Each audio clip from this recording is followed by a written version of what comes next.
श्री स्वामी समर्थ मित्रांनो, एक साधा स्वामी भक्त होता. तो स्वामीवर खूप प्रेम करायचा, रोज नामस्मरण करायचा. पण त्याच्या मनात एक गोष्ट सतत टोचत होत राहायची की तो सतत मांसाहार करायचा आणि त्यामुळे त्याला कदाचित वाटायचं की स्वामी त्याला स्वीकारणार नाहीत. गावात अनेक लोक वेगवेगळ्या गोष्टी सांगायचे. काही लोक म्हणायचे की सेवा करायची असेल तर सर्व नियम पाळावे, तर काही म्हणायचे श्रद्धा महत्त्वाची.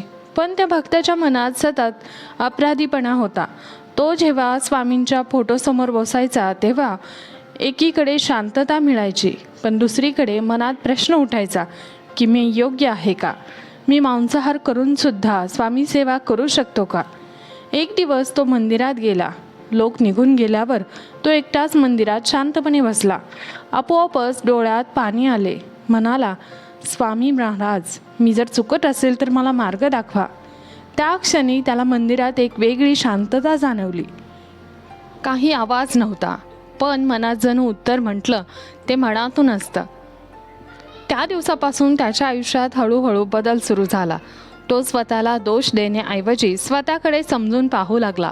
तो सेवा करत राहिला, मंदिर साफ करणे, गरिबांना मदत करणे आणि स्वामींचे नाम घेणे.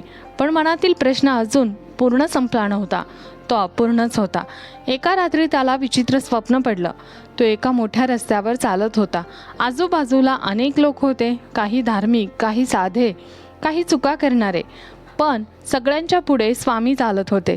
स्वामी सर्वांना सारखेच नजरेने पाहत होते. त्यांना धडधडत्या मनाने विचारलं, मी तुमच्याजवळ राहू शकतो का? स्वामी हसले आणि म्हणाले, अरे मूर्खा, जवळ येण्यासाठी मन लागते, शरीराची सवय नाही. अचानक त्याची झोप उडाली. सकाळी उठल्यावर त्याला आतून हलकं वाटलं. त्याला जाणवलं की कदाचित स्वामी शिक्षण देण्यासाठीच नाही तर समजून घेण्यासाठी असतात. त्या दिवसानंतर तो स्वतःवर जबरदस्ती करू लागला नाही, पण प्रत्येक कृती करताना तो जागृत राहू लागला, सतर्क राहू लागला. तो विचार करू लागला की मी स्वामींसाठी काय बदल करू शकतो. हळूहळू त्याच्यात शांतता वाढू लागली. घरातली भांडणं कमी झाली. त्याचं कामामध्ये लक्ष लागायला सुरुवात झाली आणि सर्वात महत्त्वाचं म्हणजे त्याच्या चेहऱ्यावर समाधान दिसू लागलं. त्याला कळून चुकलं की सेवा म्हणजे बाहेरून बदल दाखवणे नाही, तर आतून, अंतर्मनातून परिवर्तन सुरू होणे आहे. आणि त्याची खरी यात्रा आत्ता सुरू झाली. स्वामींच्या त्या स्वप्नानंतर भक्ताचे मन जरी शांत झाले होते तरी आयुष्यातील परीक्षा थांबल्या नव्हत्या. काही दिवसांनी अचानक त्याच्या कामात त्याचे मोठे नुकसान झाले. घरामध्ये पैशाची अडचण निर्माण झाली आणि ज्या लोकांना तो आपले समजायचा तेही दूर जाऊ लागले. प्रत्येक दिवस अगदी ताणतणावाने भरलेला होता. तुम्हाला माहिती आहे, पैसा नसल्यावर जगात कोणीही किंमत देत नाही, याची देखील त्याला जाणीव झाली. अशा वेळी त्याच्या मनात पुन्हा तोच प्रश्न उभा राहिला, कदाचित मी स्वामींच्या मार्गाला योग्य नाही का, म्हणून हे संकट ओढवले आहे का? पण यावेळी तो पळून गेला नाही. तो रोज रात्री स्वामींच्या फोटोसमोर बसून फक्त एकच गोष्ट म्हणायचा, मला शक्ती द्या स्वामी. त्याला जाणवू लागले की पूर्वी तो सेवा करत होता उत्तर मिळवण्यासाठी, पण आत्ता तो सेवा करत होता स्वतःला सावरून ठेवण्यासाठी. एकदा तो खूप निराश होऊन रस्त्यावर चालत होता. मनामध्ये काळजी, डोळ्यात पाणी.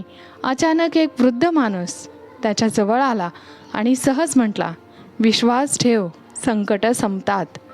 एवढं बोलून तो निघून गेला. फक्त थोडा वेळ थांबला. त्या चेहऱ्याला स्वामींची झलक दिसली. घरी आल्यावर तसं मन विचित्र शांत झालं. त्या रात्री त्याला पुन्हा स्वप्न पडलं.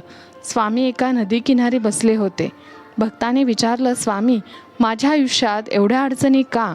स्वामी शांतपणे म्हणाले, परीक्षा म्हणजे दूर जाणं नाही, तर मजबूत होणं. सकाळी उठल्यावर त्याला जाणवलं की संकट असूनही तो आधीपेक्षा जास्त स्थिर आहे. हळूहळू त्याने आयुष्यातील अगदी छोट्या छोट्या गोष्टींमध्ये आनंद शोधायला सुरुवात केली. तो आईवडिलांशी शांतपणे बोलणे, गरजूंना मदत करणे, स्वतःवर राग न काढणे. त्याच्या मनात आता एक नवीन समज वाढू लागली. स्वामी सेवा म्हणजे स्वतःला बदलण्याची प्रक्रिया आहे. त्याच्या मनात आता वेगळ्या प्रकारे उभा राहू लागला. त्याला जाणवलं की स्वामींनी कधीच त्याला घाबरवलं नाही, उलट प्रेमाने विचार करायला लावलं. दिवस पुढे गेले तसे त्याचे आयुष्यात छोट्या छोट्या चांगल्या गोष्टी, घटना घडू लागल्या. अडकलेले पैसे मिळाले, घरातील वातावरण शांत झालं. सगळ्यात महत्त्वाचं म्हणजे त्याच्या मनातील भीती कमी होऊ लागले. स्वामी बाहेर नाहीत, त्या आपल्या विचारांमध्ये आपल्या निर्णयांमध्ये आहेत.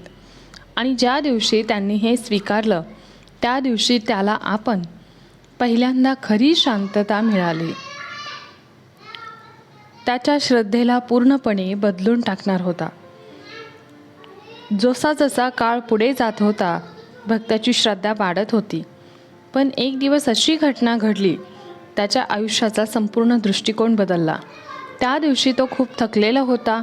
दिवसभर कामात अडचणी, मनात ताण आणि रात्री घरी येऊन तो शांतपणे स्वामींच्या फोटोसमोर बसला.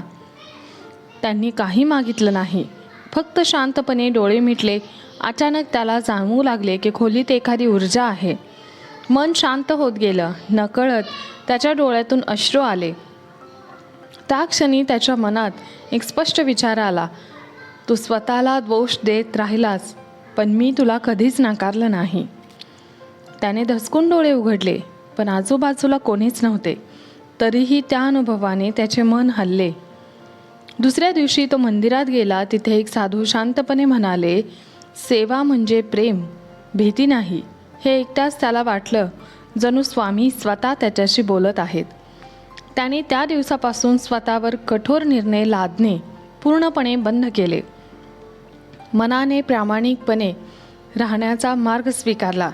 म्हणजे काही आठवड्यात त्याच्या सवयी आपोआप बदलायला लागल्या. ज्या गोष्टीबद्दल त्याला आधी द्विधा परिस्थिती निर्माण व्हायची त्या आता शांतपणे कमी होऊ लागल्या. त्याला जाणवले की मनामध्ये बदल जबरदस्तीने नाही, तर तो स्वतःच्या अंतर्मनातून होतो. एक दिवस तो आपल्या मित्रांसोबत बसला होता, तेव्हा त्याने सहज मांसाहार न करण्याचा निर्णय घेतला. त्या निर्णयामध्ये अपराधीपणा नव्हता, फक्त शांत समाधान होतं. त्याला कळलं की स्वामींनी त्याच्याकडून काही हिसकावून घेतलं नाही, पण हा बदल मात्र स्वामींनी घडवून आणलेला आहे. त्याने फक्त त्याला स्वतःला समजून घ्यायला शिकवलं. त्या रात्री स्वप्न पडलं की स्वामी हसत म्हणाले, जेव्हा मन बदलतं तेव्हा सवयी आपोआप स्वतः मागे राहतात. सकाळी उठल्यावर त्याला इतकी शांतता वाटली जणू आयुष्यभराचा भार उतरला होता. आता तो इतरांना सुद्धा सांगू लागला की स्वामी सेवा करण्यासाठी परिपूर्ण असणे गरजेचे नाही. अपूर्ण माणूसच स्वामी सेवेतून पूर्णत्वाकडे जातो. त्याने अनुभवलं की स्वामींची खरी कृपा म्हणजे माणसाला हळूहळू योग्य दिशेला नेणे.